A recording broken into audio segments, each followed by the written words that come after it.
La croix n'est pas un rappel de ta faute, mais la preuve de ton pardon. Vous portez un fardeau que Dieu n'a jamais voulu que vous portiez.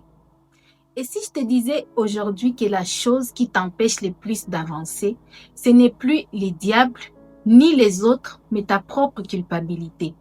La culpabilité, c'est une prison et n'est pas faite de murs ni de barreaux, mais elle est invisible.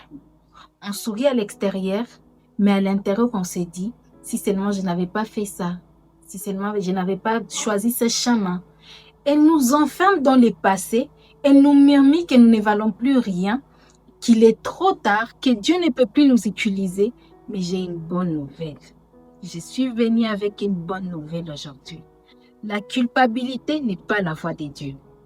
Dieu ne nous appelle jamais à rester prisonniers de nos erreurs. Oui, il y a une conviction du Saint-Esprit qui nous pousse à reconnaître nos fautes pour nous en détourner, mais ce n'est pas une condamnation éternelle. La culpabilité, elle veut nous garder au sol, mais Dieu, lui, veut nous relever. La Bible dit clairement dans Romains 8, 1, que il n'y a donc maintenant aucune condamnation pour ceux qui sont en Christ. Ça veut dire quoi? Ça veut dire que si vous êtes en Christ, vos péchés ont été effacés à la croix. Dieu ne vous regarde plus avec les yeux de vos fautes, mais avec les yeux de l'amour et du pardon. Alors pourquoi continuer à vous condamner quand Dieu vous a déjà pardonné? C'est comme un prisonnier à qui on ouvre la porte, mais qui choisit de rester enfermé. Jésus a déjà payé le prix pour notre liberté. Il est mort et ressuscité pour que nous puissions, que nous ne restions pas liés à nos échecs.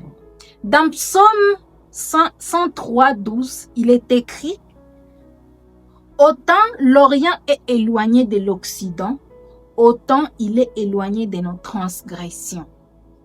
Cela veut dire que Dieu ne garde pas un dossier de nos fautes pour nous rappeler chaque jour ce que nous avons fait. Au contraire, il les oublie totalement. Il commence une nouvelle page.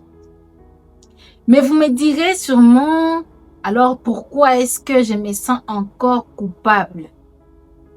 Tu te sens encore coupable parce que l'ennemi utilise la culpabilité comme arme contre toi.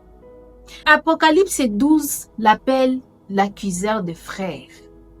Le diable sait que si vous restez coincé dans les regrets, vous n'entrerez jamais pleinement dans votre appel. Parce que oui, Dieu nous appelle. Et c'est à nous de répondre à cet appel. Dieu ne nous appelle pas à vivre dans le passé. Ésaïe 43, 18 jusqu'à 19 nous dit: ne pensez plus aux événements passés et ne considérez plus ce qui est ancien. Voici, je vais faire une chose nouvelle. Sur le point d'arriver, ne la connaîtrez-vous pas? Je mettrai un chemin dans les déserts et des fèves dans la solitude. Amen. La culpabilité nous retient en arrière, mais Dieu veut nous projeter en avant.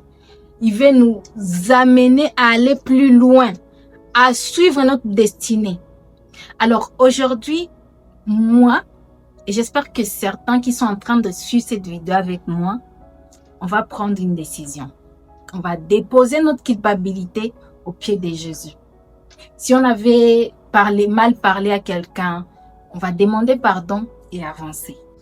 Si on avait fait un mauvais choix, on va apprendre de ces mauvais choix, on va se relever et avancer. Peu importe ce que tu avais fait dans le passé, ce n'est plus le moment de culpabiliser, c'est le temps de te relever.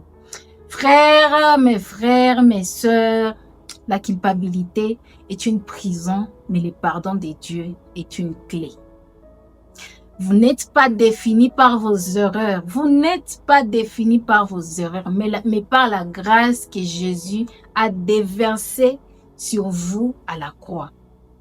Alors, on va se lever, on va dire à notre cœur: je refuse de rester captif de ce que je fais. J'ai choisi de croire ce que Dieu dit de moi.